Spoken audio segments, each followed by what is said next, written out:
Le dernier Syrien, c'est votre nouveau roman, Omar Youssef Souleiman. C'est une plongée au cœur de la jeunesse syrienne. On est à l'aube du printemps arabe, en 2011, avec notamment Joséphine. Qui est-elle? C'est l'exemple des femmes syriennes qui représentent le rôle des femmes au début de la révolution. Parce que, vous savez, ce rôle était beaucoup plus important que le rôle des hommes. Et malheureusement, on ne parle pas beaucoup de cette époque. Et Joséphine aussi, c'est un personnage spécial, elle est drôle, elle est indépendante, elle est très forte, elle rassemble les jeunes autour d'elle pour lutter contre le pouvoir et garder l'espoir. Un groupe de jeunes qui partagent leurs espoirs, leurs rêves, leur vision de l'avenir. Il y a aussi une partition amoureuse qui se joue dans votre roman. Tout à fait. En fait, je peux appeler les quatre personnages, c'est le quatuor de Damas. On a quatre personnages. Il y a Joséphine, et il y a un amoureux de Joséphine qui était engagé dans la révolution grâce à elle, qui s'appelle Khalil. Et elle est timide, elle est un peu seule. Et il y a Youssef, c'est le miroir, on peut dire, de Joséphine. Parce que vous savez, Youssef, c'est le nom du prophète qui était très beau. Et donc, mais sauf que c'est elle, maintenant, la prophète, Joséphine, qui rassemble les jeunes autour d'elle.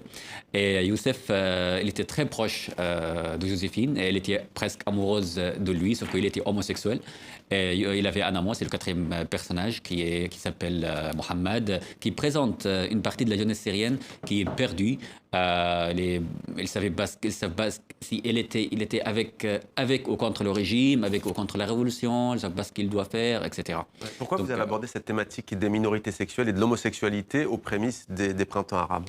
parce que je crois que la vraie révolution dont ces jeunes l'ont fait, c'était pas une révolution politique contre le pouvoir ou contre les islamistes, évidemment, mais plutôt une révolution aussi sociale, afin d'avoir une vie libre, une vie des rebelles, avoir une vraie liberté, une vraie démocratie, c'est-à-dire effacer les conséquences du régime et des islamistes sur la société syrienne. Donc en fait, sur ces questions-là, vous renvoyez dos à dos le régime baathiste et les islamistes? En même cas, évidemment, on peut les mettre dans le même sac parce que Conservateurs. tous les deux, voilà, les islamistes et le baathiste, chacun profite de l'autre. Sauf que la vie sexuelle aussi, c'est un problème dans le monde arabe, comme la religion. Vous voyez, c'est un tabou, il ne faut pas parler. Donc ça a besoin d'une révolution, ce que ces jeunes ont essayé de faire. Alors il y a notamment cette phrase: cette guerre, donc guerre en Syrie, est semblable aux jeux romains au cours desquels les hommes se battaient à mort. La différence aujourd'hui, c'est que le spectateur, c'est le reste du monde. Finalement, tueurs et victimes disparaîtront. Il ne restera que leurs tombes oubliées et personne pour se souvenir de leur passage ici. Est-ce que vous êtes, là je m'adresse à l'écrivain, à travers ce roman, en colère justement contre cette indifférence actuelle face au drame syrien qui continue? Évidemment, comme la plupart des Syriens dans le monde entier. Parce que ce qu'on a vécu, c'était une situation pas juste.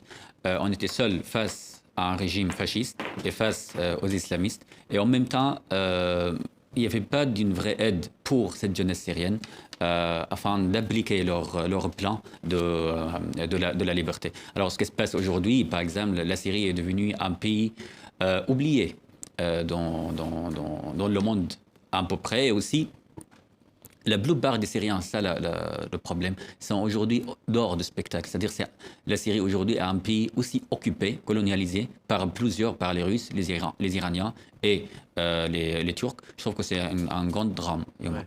Est-ce que vous gardez, puisque l'espoir est aussi au cœur de votre roman, est-ce que vous avez un espoir aujourd'hui pour la Syrie? Bien sûr, je crois qu'il faut toujours garder l'espoir parce que c'est la seule façon à travers laquelle on peut résister contre le régime. Et les islamistes, évidemment. Et avoir un vrai pays à l'avenir. Il faut rêver quand même.